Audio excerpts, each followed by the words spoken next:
On remonte déjà aux indépendances. En 1964, il faut savoir que la polygamie a été interdite dès 1964.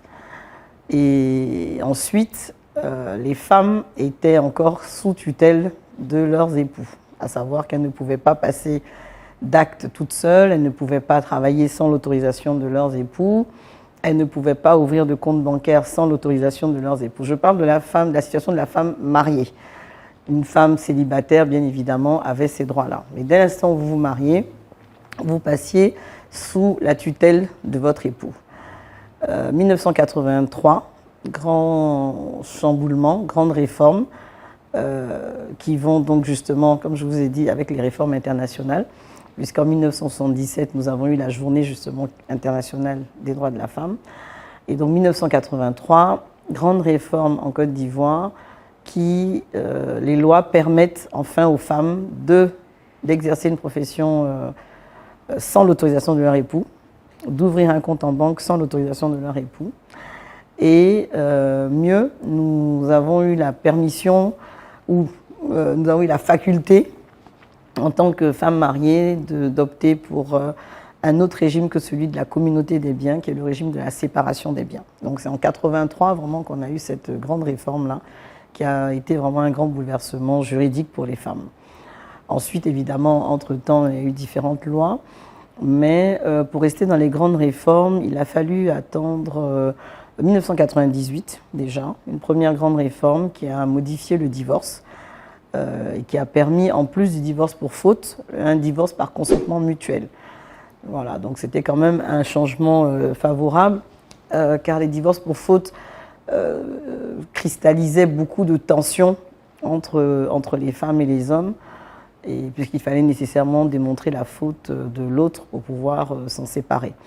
Alors que maintenant, avec le consentement mutuel, vous êtes d'accord tous les deux, il s'agit d'une procédure amiable et comme son nom l'indique, mutuelle, vous vous mettez ensemble pour décider de vous séparer.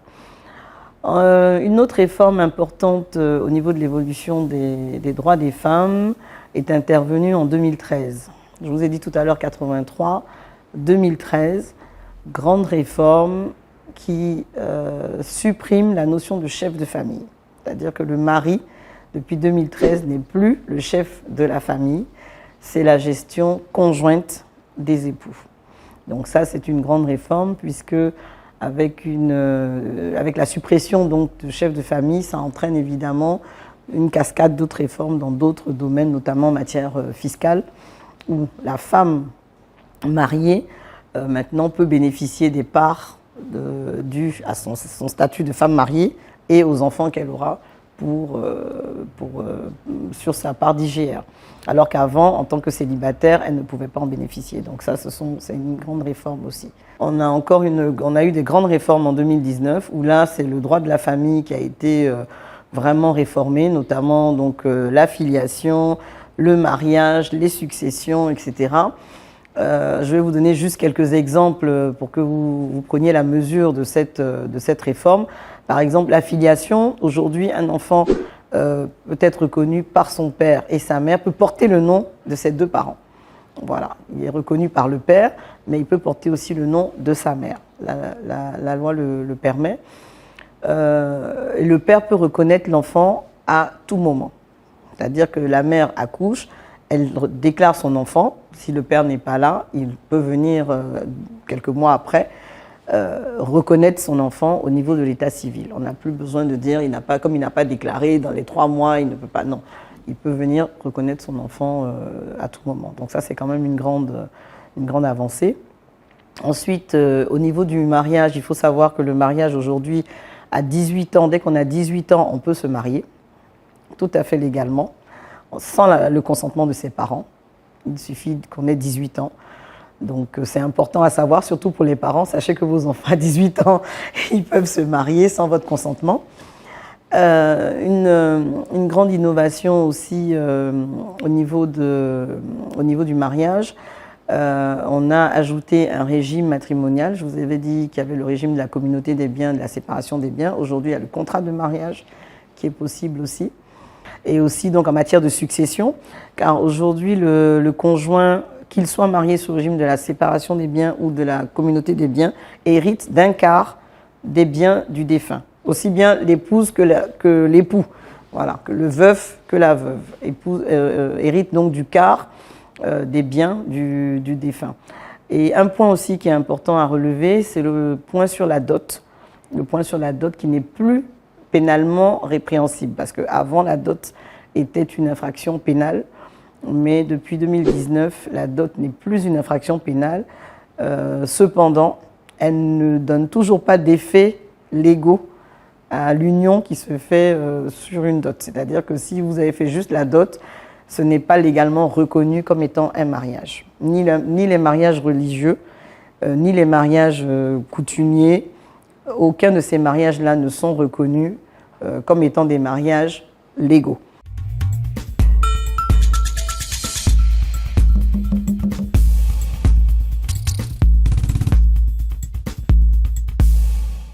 La Côte d'Ivoire a pris des textes de loi justement pour réprimer ces violences, pour protéger les femmes. Pour protéger les femmes. Donc les textes de loi existent. En matière de réglementation, nous sommes assez bien couverts. Maintenant, c'est un problème d'éducation, un problème de mentalité. Comme on dit chez nous, la coutume à la vie dure.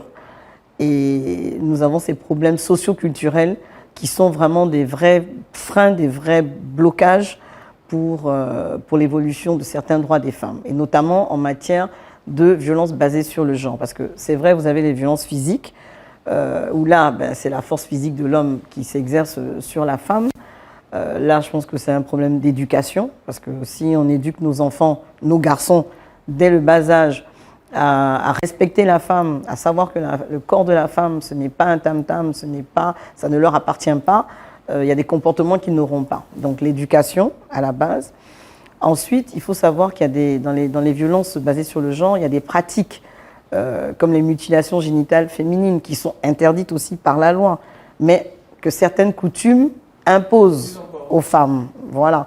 Donc ça aussi, c'est toute une lutte qu'il faut mener, qui n'est pas simple, parce qu'elle fait appel à nos coutumes. Donc c'est pour ça que nous faisons beaucoup de sensibilisation, de renforcement de capacités au niveau des guides religieux, des guides traditionnels, des leaders communautaires, pour leur expliquer les effets néfastes de ces pratiques sur la santé des femmes. Parce que c'est de ça qu'il s'agit. Vous voyez, quand vous êtes victime d'excision, vous avez beaucoup de conséquences par la suite, notamment au niveau de vos accouchements, ensuite des problèmes d'incontinence urinaire, etc., des problèmes de fistules. Vous voyez, donc il y a beaucoup de problèmes de santé, et c'est ce que nous expliquons donc aux communautés pour les amener à arrêter ces pratiques. Vous avez aussi le problème du mariage des enfants, mariage précoce, c'est-à-dire une fille de 12 ans, de 13 ans qui est mariée. Vous voyez les conséquences aussi néfastes sur sa santé. Son corps n'est pas encore totalement bien formé et déjà elle va être porteuse de grossesse. Vous voyez les conséquences que ça peut avoir sur sa vie future. Donc quand vous parliez des solutions, c'est vraiment de la sensibilisation, et c'est ce que nous faisons sur le terrain.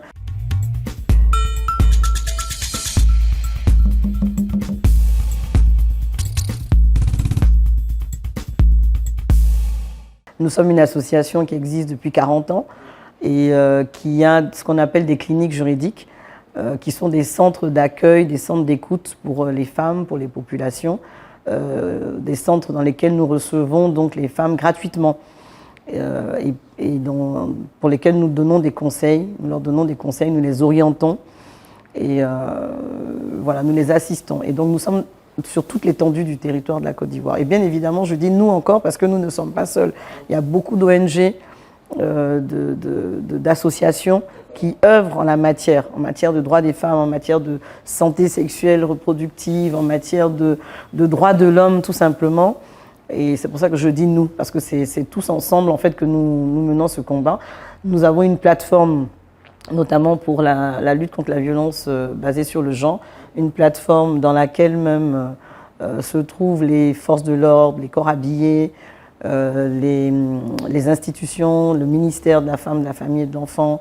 Vous voyez, et c'est ensemble que nous essayons de trouver des solutions à ces problèmes.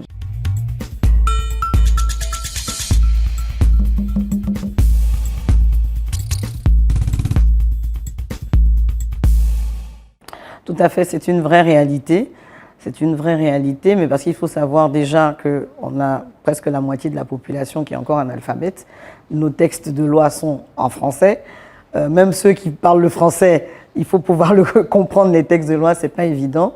Donc ce que nous faisons, c'est que nous sillonnons vraiment les quartiers, nous sillonnons les régions, les villes, les villages pour expliquer ces textes de loi-là. Nous les traduisons dans les langues. Nous faisons des émissions radio dans les langues. Nous travaillons beaucoup avec les radios de proximité et nous faisons donc la vulgarisation.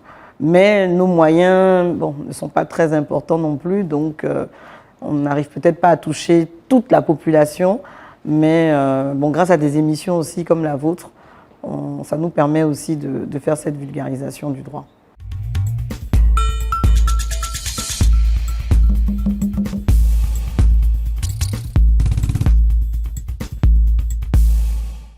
Écoutez, déjà, c'est à force de travail, c'est à force de travail, de compétences. Quand vous êtes compétent dans un domaine, comme on dit, en face, les couteaux ou les tirs se taisent. Voilà, donc déjà, c'est le travail, c'est la rigueur, beaucoup de rigueur et beaucoup de courage aussi, parce que voilà, il faut oser. C'est des postes de responsabilité dans lesquels vous êtes amené à travailler avec des personnes d'un certain niveau. Et donc, il ne faut pas avoir peur. Il ne faut pas avoir peur, il faut oser. Et voilà, c'est ce que je peux dire un peu.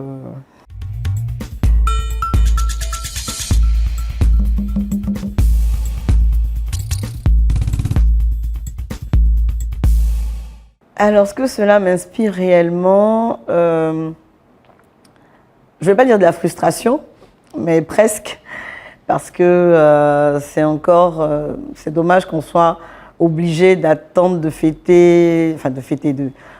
le point de la situation des droits des femmes, de faire ça le 8 mars. Voilà, le 8 mars, c'est tous les jours. Le 8 mars, c'est tous les jours, ça devrait être tous les jours. Et ça ne devrait pas être que ce jour-là. Et vous voyez, nous sommes beaucoup sollicités aujourd'hui pour justement faire des conférences, animer des ateliers, des petits déjeuners, débats sur les thèmes des droits de la femme entre le 8 mars et, on va dire, entre le 8 mars et le 30 mars. Et après, c'est terminé. On n'est plus sollicité. On devrait être sollicité tout au long de l'année pour justement permettre au maximum de femmes et d'hommes, parce que quand les hommes aussi connaissent les droits des femmes, ils appliquent mieux ces droits-là. Voilà. Et les femmes aussi, quand elles connaissent leurs droits, elles savent comment saisir les tribunaux en cas de problème.